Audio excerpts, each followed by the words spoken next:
반갑습니다. 모든 낙찰자들이 행복한 1% 기부에 동참하기를 희망하는 영매 채널 김도윤입니다. 네, 이번 사건은 제주특별자치도 제주시 용담 3동에 있는 용담 이스타스 아파트입니다.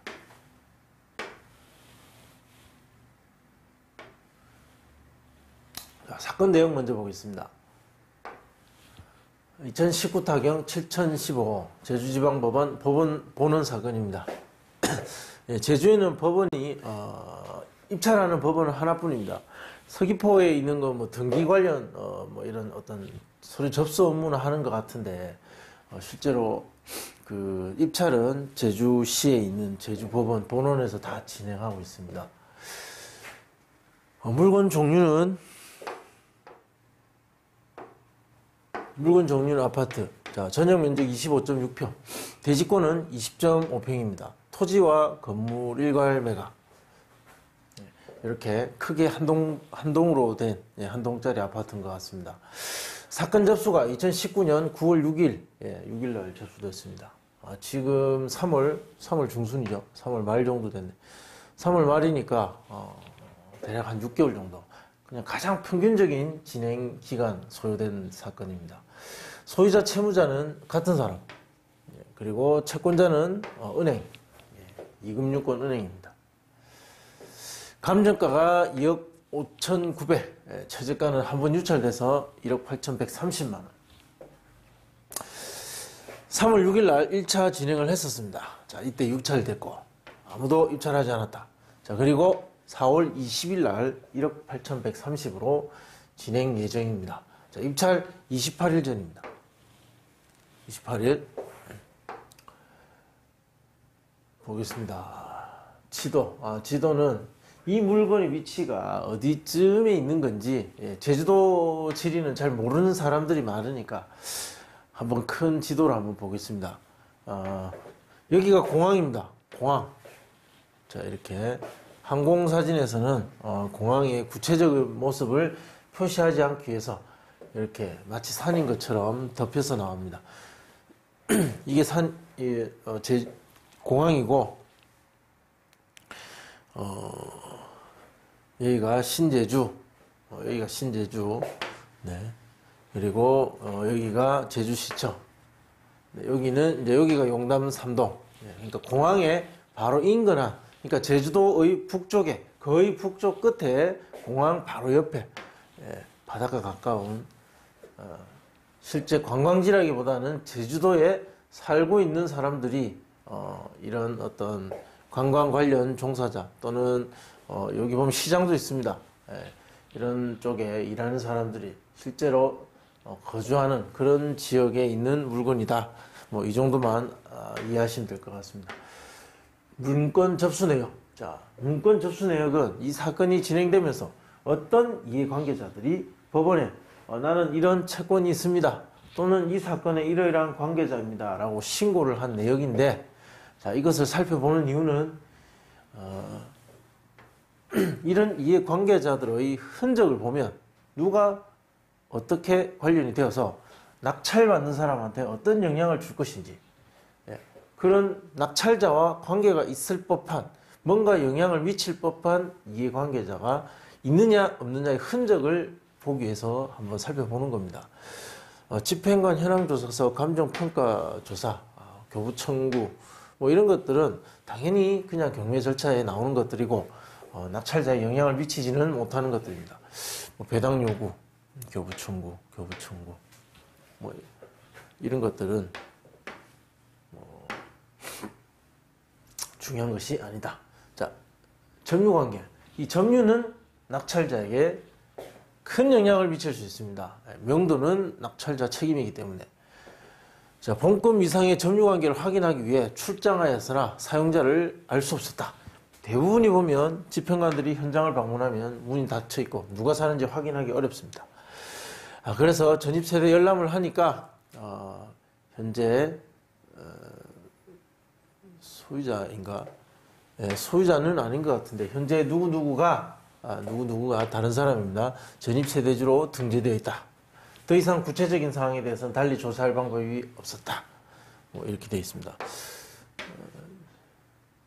알겠습니다. 소유자.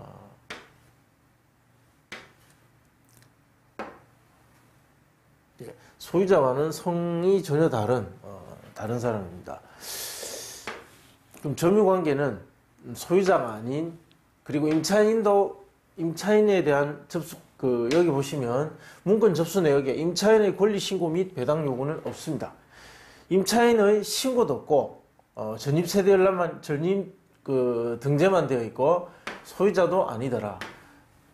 자, 그러면 여기, 날짜가 중요합니다.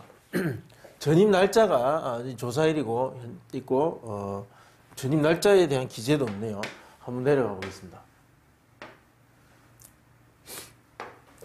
이 등기 현황입니다. 자, 이 소유권 매매를 2015년 9월 9일, 그리고 그날, 같은 날 2015년 9월 9일 근저당, 자, 가장 빠른 근저당, 말소 기준 등기가 됩니다. 이 기준 등기, 이 날짜를 기준으로 해서 그 이후에 있는 날짜 후순위의 권리들은 모두 말소. 그러면 아까 전입되어 있는 그 사람의 전입 날짜도 이 2015년 9월 9일보다 늦다면 일단 낙찰자에게 인수되지는 않는다. 인도 명령 신청 대상자가 되고 명도가 가능하다. 이렇게 말씀드릴 수 있습니다. 그 점유자의 전입 날짜는 기재되어 있지 않는데 제가 지금 이 자료에는 없는데 그때 보니까 명도가 가능한 무상 점유자인 것 같았습니다. 밑에 한번 보겠습니다. 매수인 인수하게 될 부담. 등기 현황에 인수할 사항 없었습니다. 말소 기준 등기, 근저당 이후에 모두 소멸됩니다. 관리비는 당연히 입찰가와 명도에 영향을 미칠 수 있습니다. 특히 지금은 알 수 없는 어떤 미상의 대항력이 없는 임차인도 아니죠. 뭔가 무상 점유자가 있기 때문에 임차인일 수도 있고 아닐 수도 있는데 어쨌든 명도 가능한, 명도를 해야만 할, 명도 비용이 발생할 수 있는 그런 사람이 거주하고 있다. 관리비 연체가 과다함에 영향 미칠 수 있으니까 꼭 확인해 봐야 됩니다. 각종 공과금은 관리비에 포함인지 아닌지 관리실을 확인해 봐야 됩니다. 자, 임차인 없고, 자, 점유자는 대항력이 없는 미상의 전입자. 명도 계획은, 자, 대항력이 없는 미상의 전입자를 대상으로, 자, 이를 권리관계라고 친다면 그들 간에 어떤 임대차 계약이 있었는지 없었는지는 현재의 자료 상태만으로는 확인할 수 없다. 그러나 있었다 하더라도 후순위의 어떤 전입 날짜입니다. 그래서 낙찰자 입장에서 분석하는 겁니다. 낙찰자 입장에서는 어쨌든 인도명령 신청 대상자고 강제 집행을 한다면 300에서 400 정도. 따라서 이사비 300 정도에 협의해서 내보낼 수 있으면 그렇게 내보내는 것이 최선인 어떤 그런 점유자가 있다. 자, 그래서 그들의 임대차 관계가 있고 없고는 별 중요하지 않다. 결국은 낙찰자는 이것만 생각하면 되니까. 자, 이것으로 모두 정리가 가능한 사람이다. 자, 그것이 중요합니다. 명도 소송 가능성은 희박합니다. 시장에 매물 찾아봤는데 저는 찾을 수 없었습니다. 매도가 물건이 일단 없다. 그렇게 보고 실거래가 보겠습니다. 2020년 근데 실거래는 있었습니다. 자, 여기 보시면 7층, 4층 우리 물건이 6층이니까 그 비슷한데 2억 5천에 매매된 사례가 있고 그리고 2층 1억 9천이 있었습니다. 이 가격 차이가 좀 나던데 작년에 거래를 보면 자, 2억 8천 7백이 있고 또 2억도 있고 1억 9천도 있습니다. 2억과 1억 9천이라는 가격이 어떻게 보면 현실적으로 맞는 가격이고 2억 5천이나 2억 8천 같은 경우는 뭔가 문제가 있는 거래가 아닌가. 이 물건의 실제 거래 가능한 금액, 실제 이 물건의 거래 가치를 어느 정도로 잡아야 될 것인가를 기준을 잡으려면 결국 입찰자 입장에서는 이 가격이 아닌 자 2억, 1억 9천 자, 이 거래 기록을 가지고 판단할 수밖에 없다. 감정은 2억 5천 9백으로 감정이 되어 있습니다. 자, 그러나 실제 거래가 가능한 금액은 자, 이 금액 범위라고 생각합니다. 낙찰 사례. 자, 인근의 낙찰 사례를 보면, 자, 여기는 관광지 또는 어떤 장기 관광, 어떤 장기 여행을 위한 또는 뭐 어떤 세컨드 주택이나 그리고 뭐 제주도에 별장을 만들고 싶어하는 그런 사람들이 그 집을 사서 뭔가 보유하고 거주하는 그런 지역과는 좀 다릅니다. 그래서 낙찰가율이 어떤 외부의 제주도 밖에 섬 밖에 사람들의 영향을 조금은 덜 타는 지역이 아닌가라는 것이 제 생각입니다. 자, 이런 사례가 있는데 비슷한 금액대와 평형대 아파트 두 개, 영두암 1차 현대, 자, 두 개가 있었습니다. 2018년 7월 16일과 2017년 7월 31일. 그리고 최근까지는, 가장 최근에는 낙찰 사례가 없습니다. 자, 전용 면적 25.3평, 6층과 2층. 자, 둘 다 남양이고 2차에 낙찰됐습니다. 2018년, 17년은 비교적 제주도 부동산이 그래도 어느 정도 어떤 상위점에 있을 때 가격이 굉장히 올라서 지금 현재 이렇게 내려왔다면 뭐 한 2점 있을 때입니다. 2점. 자, 감정가 2억 6,400, 2억 8,200일 때 거래 가능 금액은 2억 3천과 4천. 그때 낙찰가율은 2억 1,577과 2억 3,100.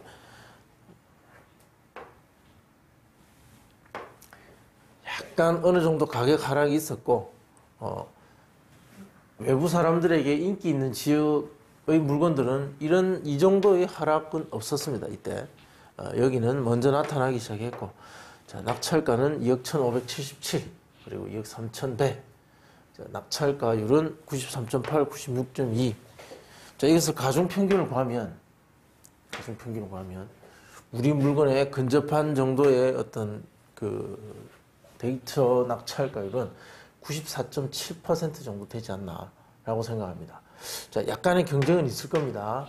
보면 4대1, 6대1 여기 보시면, 자, 인기 있는 물건들은 수십 대 1을 경쟁률을 기록합니다. 4대1, 6대1은 진짜 사용자들, 실제 필요한 사용자들의 수요가 있는 그런 시장이다라고 볼 수 있습니다. 94.7 적용을 하면 1억 8천 한 200 정도, 그리고 상한가로 보는 2억, 이게 훨씬 가능성은 높습니다. 이게 훨씬 가능성은 높습니다. 그러면 1억 9천 100 정도. 자, 예상되는 낙찰가는 1억 8,200과 1억 9,100 정도. 자, 이 정도 금액 사이에 낙찰가가 기록될 가능성이 높다. 따라서 입찰하시는 분들도 이 정도 가격 정도 수준에서 쓰셔야 될 것 같습니다. 그리고 이 분석은 정확한 컨설팅 분석이 아닙니다.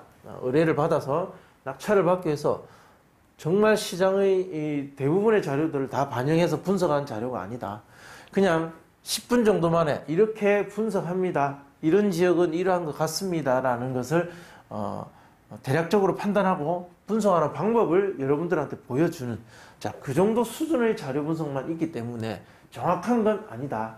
네, 그래서 실제 필요하신 분들은 더 많은 자료로 분석하셔야 됩니다. 자, 궁금하신 내용은 댓글로 남겨주시면 제가 분석해서 답변해 드리겠습니다. 질문은 조금 구체적으로 해주시면 답변하기가 편리합니다.